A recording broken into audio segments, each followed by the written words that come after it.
Okay, good evening and welcome to just Daf It, Daf Yevamos, Daf Sadi, number 90. Um, we were learning in the Daf I just did 2 minutes ago, yesterday's Daf, actually 2 days ago, yesterday's Daf, right? Shabbos Daf. We learned about this concept. We're trying to figure out this din of Oker Davar Min Torah. Can Chazal change a din in the Torah? They just decide one thing. We talked about something is considered truma from the Torah, and the Chazal said, no, let it go back to being tevel. It's not, it's chulin, it's tevel. So we're trying to figure out if they could do this or not. Tashma, we'll start from the top line. Akal truma tmeya mishalim chulin tahora. If someone by mistake ate the truma tmeya of a kohen, right? Obviously, you're not allowed to do that. You're a czar, right? You owe him money. You took his property, so you have to repay. You have to repay him. Mishalim chulin tahora. Supposed to repay him chulin, right? One of the dinim is that chulin that you pay him gets kedushas truma, but you pay him chulin tahora.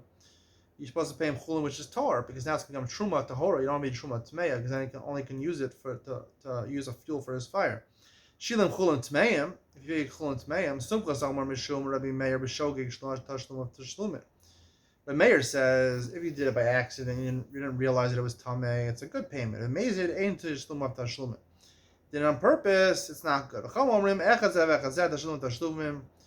either case, shogeg remezid, it is valid. But you still have to owe them all money. You owe the Kohen, you have to pay him chulin tahorim that you can use for everything. We asked amazid ain't tashlumin. We said, had this price doesn't make any sense. If he did it on purpose, it's not valid. Tavol of bracha, the achal minei midi deloka chazile meitu maso. Kamashali midi de chazile meitu maso. Right? Right. He's eating truma tmeya. All the Kohen can do with this truma tmeya is use it as fuel for his fire. And now he's giving him chulin tmeyim. Right? There's no problem giving him chulin tmeyim. Now it becomes truma tmeya. Or even doesn't become truma tmeya. He could use it be made to maso.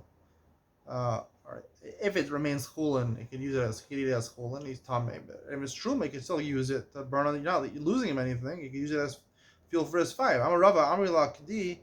Rava said, and some say was said anonymously. Chasor Messer Ravach Yasani. We have to fix up this price. Achal truma mitmeya mishalim kol du. If he eats truma tmeya, he can pay him anything he wants. Achal truma tahora, he truma tahora, mishalim chulin tahora. Then you have to pay him chulin tahora. Shilim chulin tmeyim. If he paid chulin tmeyim, in which case it becomes truma tmeya. Simple summer shuma maybe meya rishogli tashlumin tashlumin. He does it by accident. It's good. But mezid ain't tashlumin tashlumin. It doesn't work at all. Chamor maybe mishogli mezid tashlumin tashlumin. Did it on purpose or by accident, it is a valid payment. It doesn't become truma tmeya. He still owes him. He owes him chulin tahorim. Ahacham the Raisa the shlomei ma'al yahavi. Right? The Raisa we're saying according to Reb Meir that it works. Even kaddish bu kohen isha tasula kidushi. Right? He said tashlum of tashlumin. B'shogeg, if you did b'shogeg, that's the proof. If you did b'shogeg by an accident, it's valid. If it doesn't amazing. Right, we said it's ain't tashlum l'tashlumin. How could you say amazing does it on purpose? Ain't tashlum l'tashlumin? It's like knas, right? Even kashbu kohen isha tafsu l'kidushi, right? The rice that belongs to the kohen, right? What you gave to the kohen belongs to the kohen, and therefore it's the property of the kohen. He's makadisher, and the rabbanon ain't tashlum l'tashlumin. The rabbanon say no. What he gave there, it's not a valid payment, and therefore it belongs to the person who gave it. It doesn't belong to the kohen. So they annul that kedushin that he did. Kasharina Ashes is Alma. The rice belongs to the Kohen. He takes that money, Shuma, he's Makadish alone with it. Now she's Mekudeshes to him. The man said it's not Tashlumin. They were okay that, and they said, no, it doesn't belong to the Kohen. She's really married to him, and we're saying she's not married to him. Without a get, it's a problem. The man said, Tashlumin, the Kamar Meir, the boil Mahadir Shlume Chulin Tahor. And all Meir said, not to say that it's not a valid payment, it does belong to the Kohen. So he's going to pay again. And if that's the case, it's the same opinion. Rameir Sumkos name Rameir is the same sheet as the Rabbanan. Amar of Acha Breder Ravika Kantu Shogad Mezid. No, there's a difference. By Shogig, by Mezid, you're right. The halacha is it's a good payment, and he has to repay him chulin tahorin. B'shogeg, the question is whether they're knas, and that Rameir is makel over there. He says if he did a b'shogeg, Tashlum he doesn't have to repay the Kohen. And the Rabbanan hold no, even b'shogeg they're constant because of Mezid. Even if the b'shogeg, you have to repay the Kohen chulin tahorim. Amar Racha Brei Ravika Kanzu Shogi. Okay, Tashma. So let's try to bring proofs again to the way you can be oker davar Torah. Dam shenitma, blood that became tummy, v'zarku b'shogeg. Right, the blood of a korban. You shachted the korban, and you got the blood, and you have to throw it on the mizbeach. B'shogeg hortza, mezil lo hortza. If it became tummy b'shogeg, or you threw it on the mizbeach b'shogeg, it affects atonement. It is a good korban, whatever. The korban chatas, korban shlamim, whatever the reason you brought it for, it works. The mezid lohorza, if you did it on purpose, it doesn't work. Ahacha raisa artui marza. Minat Torah, it works no matter what. The sanya amat sits maratza, sits. The kohen gadol wears it sits, right? The special plate around his forehead that says kadosh Hashem. Why does he wear that? It's maratza al dam al basar v'achelev shnitma b'meshogim mezid me'onez b'ratza me'achim b'sibor. The reason he wears that, it has a special koach when he's wearing it. Some opinions say even when he's not wearing it, to even something which is tameh and dam tameh or chaylev tameh or basar tameh shouldn't affect kapara, but the sitz is maratza. This makes it effective. Amri rabbanan lohortza, and the rabbanan. I mean, the Raisa, it is effective. And the rabbanan say it's not effective. Did it amazed because and they said basically the korban is not effective. They bring another korban. Now, if I makdish another korban chatas in place of the first korban chatas, and technically the first korban chatas was a valid korban, so the second korban chatas, the hektish that I makdish the korban chatas, is ineffective because I already was maschaper with the first korban. So it's not even kadosh. And I'm bringing chulun azara, you're bringing a non-consecrated animal into the azara. That's asar. The Gemara Kedushin says, "Amar Rabbi Yossi bar Chanina ma'ilo hortzo de kamer lahartir basar ba'achila." It doesn't mean to say it doesn't work. It does work. It just means that you can't eat the meat. Meaning it affects atonement. You can't eat the meat, but you don't have to bring another korban. You're not going to bring another korban. Bailim in the scapro. Even if they'd have been amazing, the bailim in the scapro. So comes akra achilas basar. At the end of the day, you're being oker something from the Torah because the meat is supposed to be in with the kohanim, and it's not. What if this pasuk that by the kohanim eating the meat of the chatas, the chaz of a shok, so they affect atonement also, additional atonement. How could you remove that from the Torah? Remove that mitzvah of the kohanim? Amarle sheval tasashani.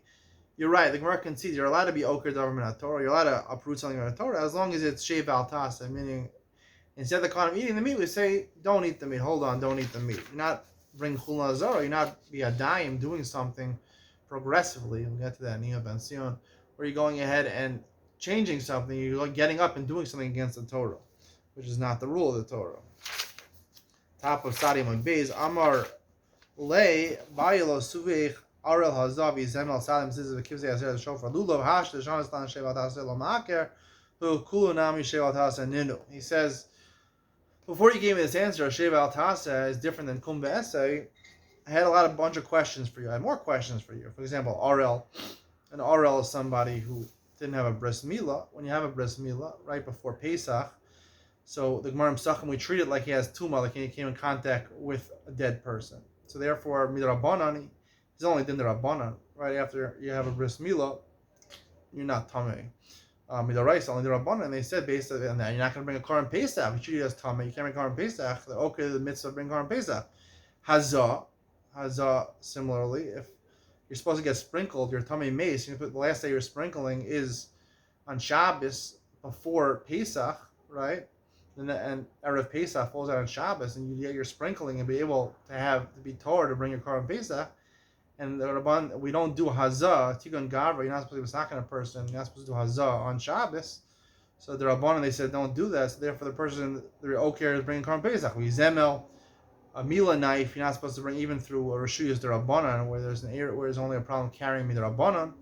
They didn't allow you to bring the Mila knife on Shabbos. So there's a mitzvah of doing Mila on the 8th day, Sadim and Tzitzis. Also, when you have a linen beged, they said you're not supposed to put on Tzitzis with Tcheles, because they mean Xera, because you might come to do it, the Ksus Laila, which a beged is not obligated in Tzitzis, Ksus Laila.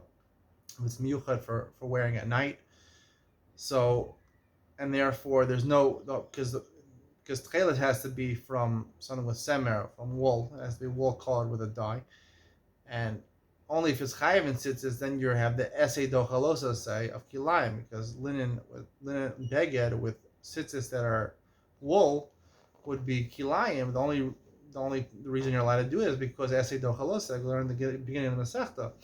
But if you do that for a sadim or if you do the ksus laila, so you're not chayav mitzvah tzitzis. You don't have to put on tzitzis. There's no essay dochalosa. There's mitzvahs. There's no dochalosa. They were worried about that. So therefore, they said, if you wear a linen beged, don't put tzitzis on it, which is an oker mitzvah in the Torah. Kivsei atzeres. Kivsei atzeres, just Shavuos. This is related to a complicated Gemara in Mesechus Beitza, where it talks about these korbanos of Shavuos, the kvasim, the sheep that you're supposed to bring, a special korban on Shavuos. If you shechted them shalol lishman, right? You shechted them for the wrong intention, not the intention to fulfill that mitzvah. It's for a different korban, or no intention, the wrong intention. So technically, the halacha is Mesechus Zvachim. It says that all the korbanos are effective, meaning it's a good korban. But lo alu l'bayim l'shem chol, it doesn't pater the person, or Klal Yisrael has to bring the kivsei aser. It doesn't work for the b'nei chol, but it's a shlamim. But so it's not effective for you to pater your chova, but it is a valid korban, and therefore you can throw the blood. If it falls on Shabbos, it's only on Yom Tov. If Shavuos falls out during the week, but if Shavuos falls out on Shabbos, so they said it's better not midrabanan. They said it's better not to throw the blood. Now, if you don't throw the blood on the mizbeach, so then you're being involved a lot of mitzvahs. So there's mitzvahs in the Kavanos to throw the blood on the mizbeach, and to burn the fats on the mizbeach, and to bring the rest of the korban, and you're being okay that mitzvah. Shofar lulav, everybody knows those things. If Rosh Hashanah falls out on Shabbos, or supposed to say if Sukkah falls out on Shabbos, you don't blow shofar, you don't bring a lulav, you don't shake a lulav, because we're afraid you're going to go to the Baki to learn, and you're going to tal the dal ramish rabim. You're okay with the mitzvah. So then where's that shave out tas? All these cases we say don't do something. We say don't do something, even though it's oker davar in the Torah. You're changing the law. The Torah, you're supposed to blow the shofar on the first day of Rosh Hashanah. We're saying don't blow the shofar on Rosh Hashanah, but it's shave out tasa. We're explaining even seeing what's the difference between shave out tasa and konve'ese. What's the svara? I had a little discussion with my friend today, fellow Maggid Shir in Telstone. I sat in on his shir. I asked him a tough question. He got a little perturbed by my question, but and I left. He was a little angry that he asked him the question. He didn't have an answer for it. And I went over to him. I told him my answer. And he said, oh, could be. I said, could be. This is a great answer. You got to tell me it's the best answer in the world, because it is the best answer. And it relates to politics also. You don't want to miss it. So the Gemara says, Tashma, Elav Tishmon. Pasuk says you listen to a Navi Emes. If you determine he's not a Navi Sheker, he's a good prophet. I feel Omer L'Chavro, Achas B'Kal Mitzvah B'Torah, going to Eliyahu Bar Carmel. Even if the Navi tells you, ascertain he's a real Navi, he tells you, violate one of the mitzvahs in the Torah. Go, like Eliyahu Carmel, he built a Bama, he built a Mizbeach, and when it was usher to build Bamos, to build a Mizbeach outside of the Beis HaMikdash, he built one on Har Carmel, Mount Carmel in Israel. How could he do that? The Gemara says, "Akol lefi shah, akol lefi shah shamulo." Whatever the time asks for, if it's needed at that time, you listen to him. How you got to do that? The Gemara says, "Shani hasam nechsiv elav tishma." The pasuk says, "Listen to him." He says that. V'ligmar minei. Learn from that. Even when it's oker davar b'kum be'aseh. The Gemara says, "Migdar milsa shiny." There it's different. You can only do Okadar in the Torah when it's the reason Eliyahu did that was he didn't want people to do Avodah Zarah. So he wanted something was rampant. Avodah Zarah was rampant at that time with the Baal. So he wanted to stop Avodah Zarah, so therefore he did it. But if it's not a necessity to stop something, a movement which is going to be antithetical to Torah, so then we don't do that. Tashma, bitlo mavutlo. Back to this question, can you be oker davar in the Torah become the essay? The Mishnah in Gittin says, a man says a get, he sends a shliach to give a get to his wife. And then he tells someone, after he sends the shliach, before the shliach gives the get to the wife, I want to bavata the get. So technically, Divrei Rabbi says, mavutlo. No, you can't mavata. And you also can't say, oh, there's a stipulation, I'm only giving the get on a certain tanai, right? Can't do that. Im came up koch based in Yafet. Because, right? you have to give koach to Beis Din. Beis Din has to be able to say, if, meaning where Beis Din has to have that power. So even though technically he can mevatel it, we can reverse. Beis Din can reverse the decision and say, no, it's not mevatel. On the rice of batel. The rice, everyone agrees, seemingly agrees that it's batel. Yet, just to establish the validity of a court, the court is able to say, no, you're not mevatel. Kasharina Ishish La'alma. The rice, right? The get is batel. He's still married to her, and now she doesn't have a get. She's going to marry somebody else. You can't marry someone if you didn't have a get. So the Gemara says, there it's different by Kiddushin, by marriage, Kiddushin. There's a concept by Kiddushin, the Rabbanan can annul a Kiddushin. We'll explain in a second. When it comes to Kiddushin Kesef, let's say he's Mekadosh with Kesef, with money. So the Rabbanan can say, there's a lot of different explanations. I'll give you a simple explanation. They can say, oh, because when you do Kiddushin, everyone knows when you do Kiddushin, you say Kadash Moshe Yisrael. So when you say Kadash Moshe Yisrael, it's sort of making it, the Ritvah says in Mesach Suvos, that you're making a Tanai in your Kiddushin, that I'm relying my Kiddushin on based on what the regular procedures of Moshe Yisrael, what Yisrael does. And therefore, Chazal, the Beis Din, have the koach of Yisrael. They are the ones responsible for Klal Yisrael. They can say, no, the kesef that he gave it wasn't for Kiddushin, he gave her a present. He wanted to give her a present, not for Kiddushin. Not for purpose of being engaged to her, just for a present. So the Gemara says that makes sense by if he give her money for Kiddushin. Let's say he's Mekadosh with Bia. Shtar doesn't talk about it. Shtar, they can say it's Chas B'alma, they could also devalue it. Right, the shtar is not worth anything. They can say it's a piece of garbage, piece of cheres, they can say also, but they can devalue the shtar, but the shtar has to be worth at least a Shabbat Pruta. There's a discussion in the Rishonim, but a Kedushay Bia, what are you going to say? You can't, how do you get rid of the Bia? Whereas this Shvira Rabbanah will also be Nus. Just like because Das Moshe Yisrael, he obviously said Das Moshe Yisrael before he did the Bia, so therefore they said, no, he just had intention when he's doing the Bia, not to Mekadosh you, just he wanted to have his Nus, he wanted to have promiscuity, he wanted it for the enjoyment, not for the Kedushin. Tashma, Amar Lezer ben Yaakov, Shemati Beis Din Makin Onshin Shlom Na Torah, V'Lavra Divrei Torah, Alas Yag the Torah. I heard that Beis Din can actually give malchus, and they can give punishments, even though the Torah doesn't dictate that it deserves that, in order to make a siyag, a fence for the Torah. He rode a horse on Shabbos. Now, riding a horse on Shabbos is not an issue del right. So it's made mishtamish of Bali Chaim. This is the Rabbanan. We may have won in the time of the Greeks. They viewed based in Saklu. They gave him skila, like he committed a malacha del raisa. He didn't deserve it. How could they do it? They killed the guy. He's together with his wife underneath a fig tree. There's no isser in doing that without a Torah. And they gave him malchus for that. It was improper. It was a breach of sneas to do that. People, I guess, at the time were prutzim. They didn't have sneas. They wanted to do that. So where's the Migdal Mills are shiny in order to, when there was rampant Hellenization or rampant lack of sneas, breaches of sneas, so therefore they felt it was time they had to do something. So therefore, only in those times, only the Shas Richalo, it's a time of Hafaras HaTorah, I guess you say, where there's annulment of the Torah, they have the power. And then, L'Akbar Davar Torah, we learned that from Eliyahu Bar Carmel. So back to our Mishnah. Both husbands, the first and second husband, became this case where the woman got remarried and their husband came back alive. Neither of them could bury her, Minola. And how do you know? The second one obviously can't, he's never married to her, so he can't, if he's a Kohen, he can't matame for her, but the first one, why not? The Pasuk says he could be matame. The Shera, his wife, is Karavela. Amar, Shera Zuisha. Shera means his wife. A different Pasuk says even a husband in his nation shouldn't be matame. A husband sounds to his wife. Yeah, so how do you resolve the contradiction? If he's allowed to be married to his wife, he's matame to her.